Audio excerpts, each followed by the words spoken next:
ఒక మనిషిని చంపడానికి వందల మంది బయట వెయిట్ చేస్తున్నారు. కానీ అతన్ని చంపడానికి ముందు అతను పనిచేస్తున్న ఫ్యాక్టరీ ఓనర్స్ అతనితో రిజిగ్నేషన్ లెటర్ మీద ఫోర్స్ఫుల్గా సైన్ చేయించుకున్నారు. ముందు సైన్ చేయి, తర్వాత బయటికి వెళ్ళి వాళ్ళ చేతిలో చనిపో అని పిచ్చి మాటలు మాట్లాడారు. అలా సైన్ చేసిన కొద్ది సమయానికే అతని బాడీ ఒక స్ట్రీట్ లైట్ పోల్కి వేలాడుతూ మంటల్లో కాలిపోయింది.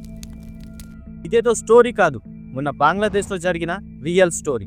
అతని పేరే దీపు చంద్రదాస్. అసలు ఆ రోజు ఏం జరిగింది, తోటి ఎంప్లాయీసే ఎందుకు కిరాతకులుగా మారారు, అవన్నీ ఈ వీడియోలో తెలుసుకుందాం.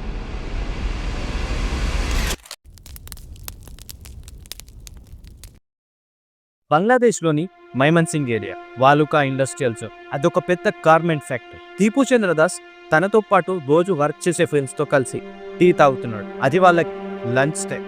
అందరు నవ్వుకుంటూ కబుర్లు చెప్పుకుంటున్నారు. కానీ సడన్ గా ఆ గ్రూప్ లో ఉన్న ఎవరో ఒకడు, వీడు మన దైవాన్ని తిట్టాడు అని గట్టిగా అరిచాడు.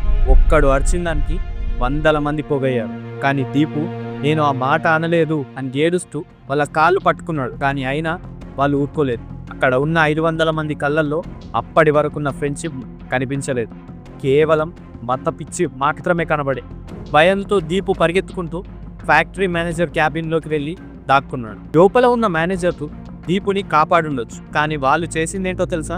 ఆ బయట ఉన్న రాక్షసులకు ఎక్కడ వాళ్ళ ఫ్యాక్టరీని తగలబెడతారో అని భయపడ్డారు. వాళ్ళ ఫ్యాక్టరీ సేఫ్గా ఉంటే చాలు, ఈ దీపు చచ్చినల్లర్లేదు అనుకున్నారు. దీపుతో ఓ రిజిగ్నేషన్ లెటర్ మీద ఫోర్స్గా సంతకం చేయించుకున్నారు. అలా దీపు సంతకం పెట్టగానే అతని కాలర్ పట్టుకొని ఆ క్యాబిన్లో నుండి దీపుని బయటికి గెంటేశారు. ఒక్కసారి ఊహించుకోండి, దీపు ఆ టైంలో ఎంత ఏడ్చుంటాడు. ఆ గుంపు రాళ్ళు కర్రలతో దీపుని ఘోరంగా కొట్టాడు. దీపు స్పృహ కోల్పోయాడు. దీపు ఇంకా చనిపోలేదని అక్కడే ఉన్న స్ట్రీట్ లైట్ పోల్కి తన్ని వేలాడదీసి పచ్చుకుండగానే గిప్పంటిచ్చి కాల్ చేశారు. ఇంత జరుగుతున్నా అక్కడికి పోలీసులు రాలేదా అని మీరు అడగకండి. పోలీసు చెప్పిన కారణం ఏంటో తెలుసా? Traffic jam. హైవే పైన ఉన్న ట్రాఫిక్ జామ్ వల్ల పోలీసులు ఒక మనిషి కాలిపోతుంటే కూడా రాలేకపోయారట.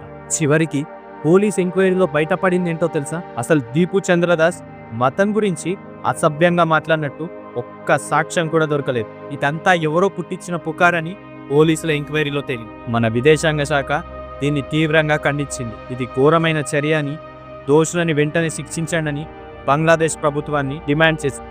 మనం బార్డర్ దాటి వెళ్ళి వాళ్ళని కాపాడలేం. మనం చేయగలిగింది కేవలం హెచ్చరించడం మాత్రమే. అంతర్జాతీయ చట్టాల ప్రకారం అది వేరే దేశం, అది వాళ్ళ అంతర్గత విషయం. కళ్ళ ముందే మన వాళ్ళు బలైపోతుంటే మనం ఏమి చేయలేక కేవలం మౌన సాక్షుల్లాగా మిగిలిపోవడమే ఈ కథలో అత్యంత ఘోరమైన విషయం. ఇక్కడ నాకు అర్థం కాని విషయం ఏంటంటే, వాళ్ళు ఏ దేవుడి కోసం ఇదంతా చేశారో ఇప్పుడు ఆ దేవుడు సంతోషిస్తాడా? మీ మత పిచ్చితో మీ దేవుడి పేరుకి మీరే రక్తపు మరకలు అంటించారు. మీరు చేసింది భక్తి కాదు, అది ఒక మతోన్మాదం. గుర్తుపెట్టుకోండి, ఏ మతమైనా మనిషిని ప్రేమించు అని చెప్తే అది ధర్మం. కానీ అదే మతం పక్కన మనిషిని చంపు అని చెప్తే అసలు అది మతమే కాదు.